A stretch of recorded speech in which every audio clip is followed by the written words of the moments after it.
بھائی ابھی رواں دواں ہیں بس کی جانب، اور ابھی ہم جائیں گے زیارتوں پر۔ ظہر سے پہلے پہلے واپسی کی کوشش کریں گے، اگر نہیں ہوئی تو وہیں ظہر بھی پڑھ لیں گے۔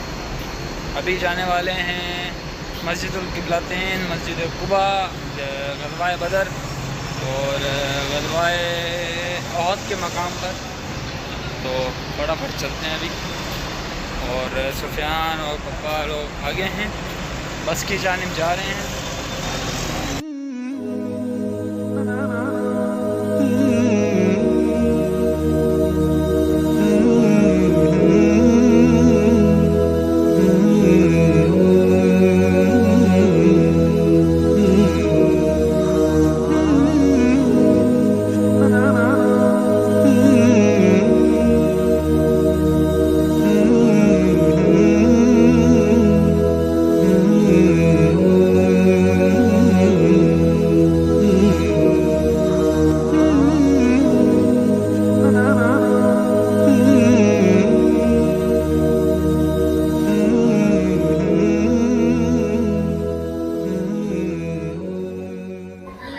بسم اللہ الرحمن الرحیم۔ السلام علیکم ورحمۃ اللہ وبرکاتہ۔ الحمدللہ مدینہ شریف کی زیارت مقدسہ کا سفر شروع ہو رہا ہے۔ میرے ساتھ مل کر ہم محترم زائرین کرام صلاۃ و سلام اور سواری کی دعا پڑھ لیجیے۔ الصلاۃ والسلام علیک یا سیدی یا رسول اللہ وعلی آلک و اصحابک یا سیدی یا حبیب اللہ صلی اللہ تعالی علی محمد۔ بسم اللہ والحمدللہ سبحان الذی۔ اچھا، یہ پیچھے اگر گفتگو جاری رہے گی تو پھر بیان سننے میں مزہ نہیں آئے گا، یہ بات آپ ذہن میں رکھیے گا۔ ابھی ہم صلاۃ و سلام و سفر کی دعا پڑھ رہے ہیں، اور وہ بھی مدینہ شریف میں، تو توجہ چاہوں گا، اور تھوڑا سا وقت ہے، یہ وقت اگر آپ مجھے دیں گے تو انشاءاللہ بہت کچھ حاصل کریں گے انشاءاللہ تعالی، انشاءاللہ۔ الصلاۃ والسلام علیک یا سیدی یا رسول اللہ وعلی آلک و اصحابک یا سیدی یا حبیب اللہ صلی اللہ تعالی علی محمد۔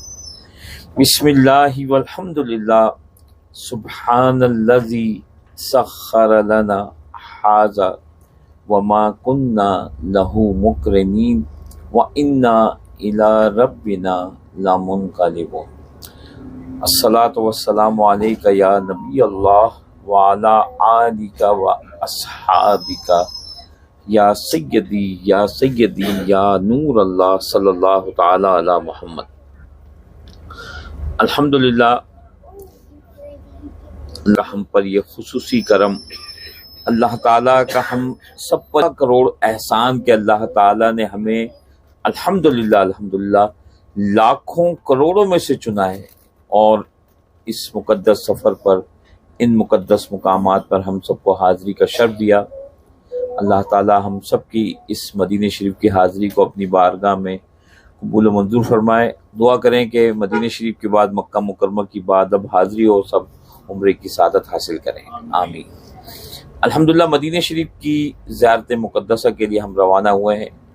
باب السلام والی سائٹ جو ہے، یہاں پر مسجد نبی شریف کا گیٹ نمبر 309 310 والی سائٹ پر ایک چھوٹا سا میدان ہے، اس کو کہا جاتا ہے میدان مصلی۔ میدان مصلی یہاں قریب جو ہے وہ 5 مساجد ہیں، جن میں سے 4 مساجد تو 4 خلفائے راشدین کے نام سے ہیں، اور 5ویں مسجد مسجد غمامہ۔ جو 4 مساجد 4 خلفائے راشدین کے نام سے ہیں، ان مقامات پر ان خلفائے راشدین نے اپنے اپنے دورہ خلافتوں میں یہاں نماز استسقاء اور نماز عیدین ادا فرمائی ہیں۔ ابھی اپنے رائٹ سائڈ پہ توجہ رکھیے گا، سب سے پہلی جو یہ مسجد ہمارے رائٹ سائڈ پہ آ رہی ہے، دیکھیں یہ تھوڑا سا ہٹ کے باقی ساری مساجد ایک ساتھ ہیں، یہ ہے مسجد عثمان غنی رضی اللہ تعالیٰ عنہ۔ رائٹ سائڈ پہ دیکھیں ہماری گاڑی کے ساتھ میں، اور رائٹ سائڈ پہ ہی دیکھیں، ابھی ہم اس سائڈ پہ ہم جائیں گے، نیچے گاڑی ہماری وہاں سے ٹرن کرے گی. سب سے پیچھے جو مسجد ہے وائٹ والی، وہ مسجد علی رضی اللہ تعالیٰ عنہ ہے، مسجد عمر بن خطاب ہے، وہاں پر مسجد ابوبکر صدیق ہے، مسجد غمامہ ہے. یہ 5 مساجدیں ہیں، اور بالکل مسجد نبی شریف کے صحن کے ساتھ. ابھی آپ دیکھیں گے مسجد کے صحن کے ساتھ ہماری گاڑی جائے گی. تو 4 مساجد یہ.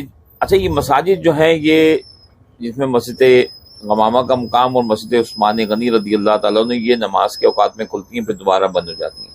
لیکن مسجد غمامہ آج کل مکمل کھول دی گئی ہے زیارت کے لیے، تو آپ یہاں پر کسی وقت بھی آ کر یہاں نماز ادا کر سکتے ہیں. اور جو مساجد بنے ان کے باہر چبوتروں پر اپنی جان نمازیں بچھا کر نماز ادا کر سکتے ہیں. لیفٹ ہینڈ پہ توجہ رکھیے گا، اس گلی میں دیکھیں الٹے ہاتھ پر یہ کونے پہ ایک مسجد نظر آ رہی ہے آپ کو، دیکھیں وہ سامنے یہ کونے پر جو مسجد ہے، اس کا نام ہے مسجد عمر بن خطاب رضی اللہ تعالیٰ عنہ.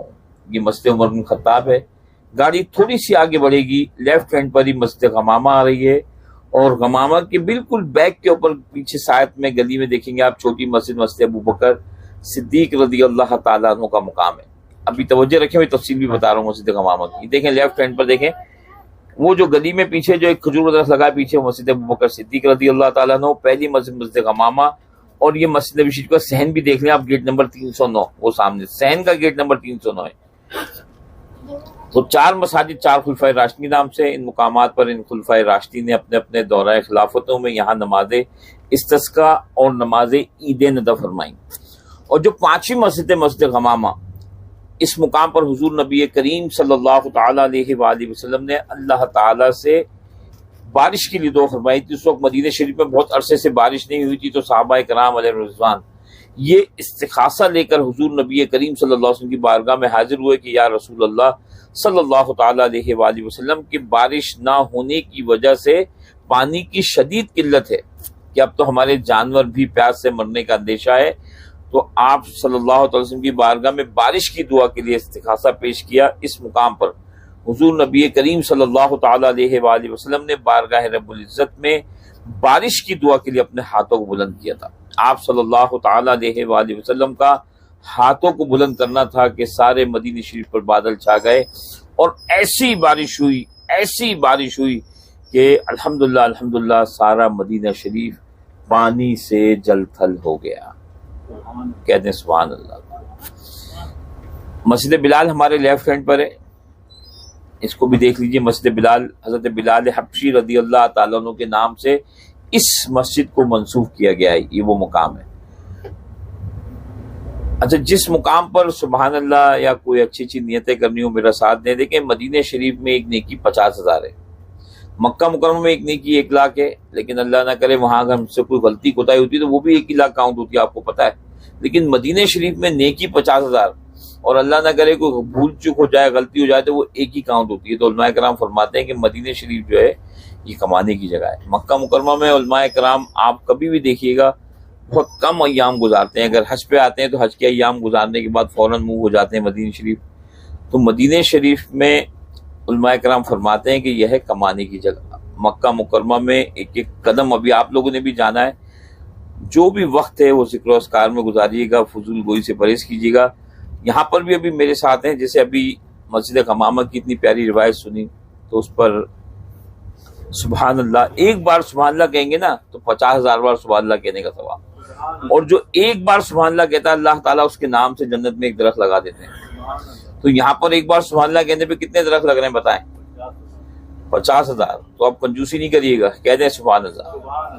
اور حضور نبی کریم صلی اللہ تعالیٰ علیہ وآلہ وسلم نے مدینہ شریف کے لیے ایک دعا کی تھی، اس پہ کسی کا کوئی اختلاف نہیں ہے.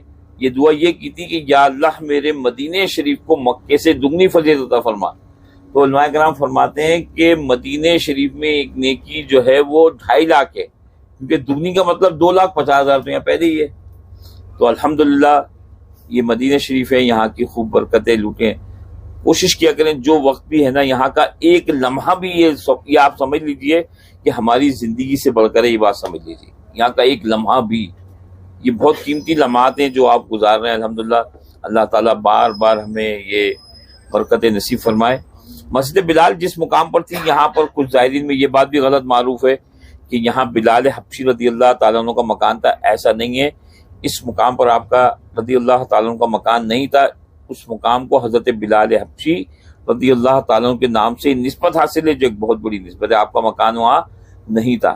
ابھی ہماری گاڑی مسجد قباء کی طرف جا رہی ہے، لیکن قباء سے پہلے ابھی ہم راستے میں ہمارے لیفٹ ہینڈ پر ایک وادی آ رہی ہے، ابھی آنے والی ہے تھوڑی دیر میں، وہ ہے وادی بطحان. پہلے بات شروع کرنے کا مقصد یہ پہنچنے سے پہلے بات پوری ہو جاتی ہے تو اس کی زیارت کرنے میں اور کچھ اور لطف آتا ہے. وادی بطحان ہی میں باغ سلمان فارسی رضی اللہ تعالیٰ عنہ کا مقام بھی موجود ہے. وادی بطحان یہ وہ وادی ہے جس کے لیے حضور نبی کریم صلی اللہ تعالیٰ علیہ وآلہ وسلم کا یہ فرمان ہے کہ وادی بطحان کی مٹی میں شفا ہے. ایک حدیث مبارکہ میں ہے کہ پورے مدینہ شریف کی مٹی میں شفا ہے، اور ایک حدیث مبارکہ میں ہے کہ مدینہ شریف میں جو یہ گرد و غبار ہوتا ہے نا، اس میں بھی شفا ہے. دیکھیں اگر ہمارا عقیدہ ہے اور یقین ہے تو یہاں کے ذرے میں بھی شفا ہے، اور عقیدہ اور یقین نہیں تو پھر کوئی فائدہ بھی نہیں. یہ بھی بات ذہن میں رکھیے گا. وادی بطحان میں باغ سلمان فارسی رضی اللہ تعالیٰ عنہ کا جو مقام ہے، یہ وہ باغ ہے کہ جس باغ کے اندر حضور نبی کریم صلی اللہ تعالیٰ علیہ وآلہ وسلم نے صحابہ کرام علیہ رضوان آپ کے ساتھ، خلفائے راشدین آپ کے ساتھ، ان سب کے ساتھ مل کر یہاں 300 کھجور درخت لگائے تھے. اور سلمان فارسی رضی اللہ تعالیٰ عنہ کو ایک یہودی غلامی سے آزاد کرایا تھا. اس یہودی نے یہ شرط رکھی تھی کہ مجھے 300 کھجور درخت چاہیے اور 48 اوقیہ سونا بھی چاہیے. دیکھیں ہماری ہسٹری کتاب مدینہ رسول کی تحریر ہے. دیکھیں اوقیہ کی جو اگر آپ ہسٹری کتابوں کو مطالعہ کرتے ہیں اس میں لفظ اوقیہ ہے، اور ایک اوقیہ کی جو علماء کرام جس بات میں متفق ہیں آج کے وزن کے مطابق اس کی کیلکولیشن کی جائے تو 4.76 گرام یعنی تقریباً 24 تولے کے قریب سونا مانگا تھا. تو یہ ایسی شرائط نہیں، وہ یہ سمجھتا تھا نہ پوری ہوں گی نہ ہی میں سلمان فارسی رضی اللہ عنہ کو فروغ کروں گا، لیکن وہ نادان یہ نہیں جانتا تھا کہ بات کس سے کر رہا ہے. سبحان اللہ. الجات پر دیکھیں، یہ لیفٹ ہینڈ پہ دیکھیں وادی بطحان، خاک شفا کی وادی، کہ نہ ہو آرام جس بیمار کو سارے زمانے سے، نہ ہو آرام جس بیمار کو سارے زمانے میں، اٹھا لے جائے تھوڑی خاک ان کے آستانے سے. اور یہ جو باغات کا سلسلہ ہے نا ہمارے لیفٹ ہینڈ پہ، اس سے جو اگلا باغ ہے نا وہ باغ سلمان فارسی، بہت سے لوگ اسی کا کہتے ہیں، لیکن اس سے اگلا باغ باغ سلمان فارسی رضی اللہ تعالیٰ کا مقام ہے، جہاں حضور نبی کریم صلی اللہ علیہ وسلم کے 2 معجزات ہیں. اس نے جو 300 کھجور درخت مانگے تھے، نبی کریم صلی اللہ علیہ وسلم نے تمام صحابہ کرام کو دیا جو جتنے بھی پودے لا سکتا ہے. کوئی صحابی 3 لائے، کوئی 5 لائے، کوئی 7 لائے. یہ پودے جمع کیے گئے. نبی کریم صلی اللہ تعالیٰ علیہ وآلہ وسلم آپ ایک پودے کو لگاتے اور آگے بڑھا کرتے تو ایک روایت میں ملتا ہے کہ پیچھے والے پودے میں پھل بھی آ جائے گا. ایک روایت میں تمام پودوں نے 10 دن میں، ایک روایت ملتی ہے کہ تمام پودوں نے مکمل طور کے اوپر 1 مہینے میں یا 1 سال میں پھل دیے تھے. ویسے کھجور کا درخت جو پھل دیتا ہے وہ 4 سے 5 سال میں اچھی فیلڈ ملنے پہ دیتا ہے. تو یہ حضور نبی کریم صلی اللہ علیہ وسلم کا پہلا معجزہ. دوسرا 48 اوقیہ سونا تھا.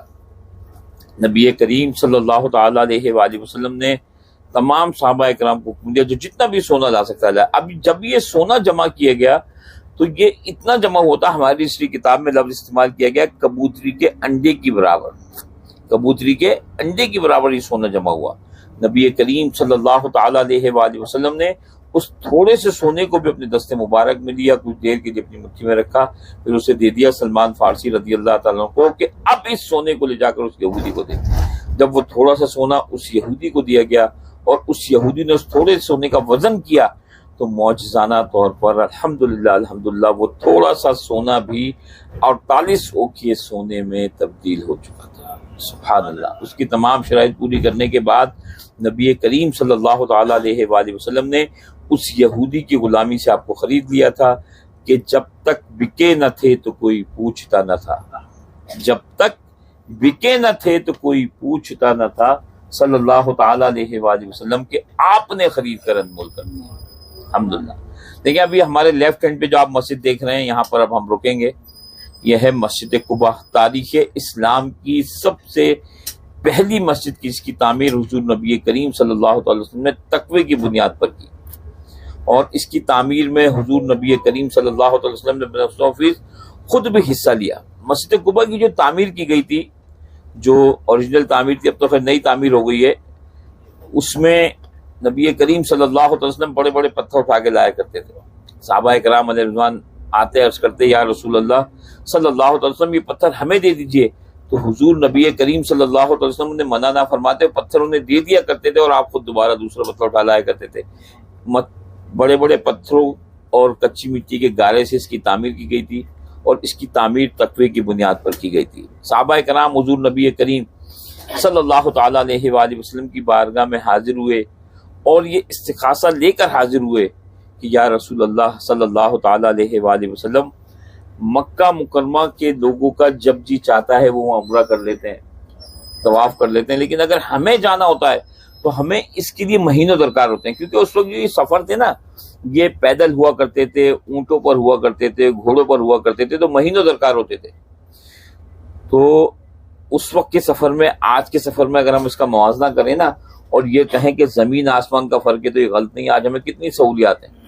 تو حضور نبی کریم صلی اللہ تعالیٰ علیہ وآلہ وسلم کی بارگاہ میں جب یہ استغاثہ پیش کیا تو نبی کریم صلی اللہ تعالیٰ علیہ وآلہ وسلم نے عرض کی، تمام صحابہ کرام کو حکم یہ دیا، جب صحابہ کرام نے عرض کی کہ آپ اپنے گھر سے وضو کر کر مسجد قباء آئیں اور 2 رکعت نماز ادا کریں، صرف 2 رکعت نماز ادا کریں اور ایک مقبول عمرے کا ثواب حاصل کریں، یعنی صرف 2 رکعت نماز ادا کریں اور ایک مقبول عمرے کا ثواب حاصل کریں کہ نبی کریم صلی اللہ تعالی وسلم نے اس بات کی ضمانت لے لی ہے، الحمدللہ۔ تو الحمدللہ یہاں پر ابھی ہم 2 رکعت نماز ادا کریں گے، تحیۃ المسجد جو مسجد کا حق ہے انشاءاللہ تعالی، اور 2 رکعت نماز یہاں ادا کی جائے گی، وہ ادا کی جائے گی انشاءاللہ تعالی وہ شکرانے کی کہ اللہ تعالیٰ کا ہم جتنا بھی شکر ادا کریں وہ کم ہے کہ اللہ تعالیٰ نے ہمیں ان مقدس مقامات پر الحمدللہ حاضری کا شرف دیا ہے۔ ٹھیک ہے، دیکھیں ہماری گاڑی مسجد قباء کے بالکل نزدیک کھڑی ہے، آپ دیکھیں ہمارے رائٹ سائڈ پر مسجد قباء ہے۔ جب آپ یہاں سے آگے جائیں گے تو پہلے مردوں کے لیے دروازہ ہے، پھر آگے والا جو کونا ہے وہ خواتین کے لیے دروازہ ہے۔ ٹھیک ہے، تو یہاں پر 2 رکعت نماز تحیۃ مسجد، تو 2 رکعت نماز شکرانہ، 4 رکعت نماز پڑھنی ہے، 5-7 منٹ جانے آنے میں لگتے ہیں، یہاں پر ہم ٹھہریں گے 25 منٹ، 20 سے 25 منٹ، کیونکہ ابھی ہماری اور بھی بہت ساری زیارتیں، اس بات کو ذہن میں رکھیے گا۔ تو 20-25 منٹ میں سب نے اپنی گاڑی میں آنا ہے اور اپنی گاڑی کی جگہ، گاڑی کا نمبر چیک کر کے جائے گا۔ مسجد قباء میں 2 رکعت نماز پڑھیں اور ایک مقبول عمرے کا ثواب حاصل کریں انشاءاللہ۔ پھر آگے گفتگو ہوگی، آئیے۔ تو بھائی اس دن تو ہم عصر کے بعد آئے تھے، تو عصر کے بعد تو ہم نوافل ادا نہیں کرتے، تو ابھی ہم آئے ہیں ظہر سے پہلے۔ تو ابھی تحیۃ المسجد، جیسے کہ قاری صاحب نے بتایا، تحیۃ المسجد اور 2 رکعت شکرانے کے پڑھیں گے، اور ابھی آئے ہیں مسجد قباء، ہماری پہلی زیارت۔ تو ابھی یہ دیکھیں ماشاءاللہ اسلام کی پہلی مسجد، اور جو واقعہ ہے قاری صاحب نے پورا بتا دیا ہے آپ کو۔ ابھی ہم آگے چلتے ہیں، اور یہ دیکھیں ماشاءاللہ کتنے لوگ آئے ہوئے ہیں۔ 2 رکعت نفل کا مطلب ہے ایک مقبول عمرہ، اتنا ثواب مسجد قباء میں نماز پڑھنے کا ملتا ہے۔ تو ابھی ہم پڑھتے ہیں، ڈیفرنٹ گروپس آئے ہوئے ہیں ادھر، جو فٹافٹ چلتے ہیں۔